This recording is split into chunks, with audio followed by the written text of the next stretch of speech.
La troisième étape du Tour de l'Essonne qu'on connaît ici à Télé-Essonne évidemment, parce que ça fait plusieurs fois qu'on en parle. Donc première étape, il y avait 470 marcheurs, seconde, il y en avait 480, et là pour la troisième, il y en avait pas loin de 560. Mais je pense que le beau temps a peut-être un petit peu aidé, et puis bon, les gens commencent à venir un peu plus, et là avec les beaux jours, ça va le faire de plus en plus encore. Donc là c'était une troisième étape, voilà, donc quelques images que je suis allé filmer hier du côté de Milly-la-Forêt. Donc c'était une étape linéaire de Boutigny jusqu'à Metz. Une étape qui se passait alors dans les bois, dans la plaine, avec traversée de rivières, et passage aussi par des sites historiques comme la maison de Cocteau qui se trouve à Milly-la-Forêt, où le célèbre cinéaste avait succombé après avoir appris le décès d'Édith Piaf qui était son amie. C'était en 63. On apprend des choses quand même, Patrice, ici à Télé-Essonne.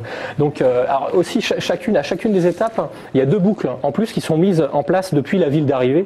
Donc des boucles entre 8 et 12 km, je veux dire pour les moins sportifs, même si les grandes étapes de 22 km/5 comme c'était le cas hier ne sont pas extraordinairement sportives non plus, parce qu'il n'y a pas de montagne, quoi, hein, il n'y a pas de grosses difficultés, il y a juste la longueur peut-être.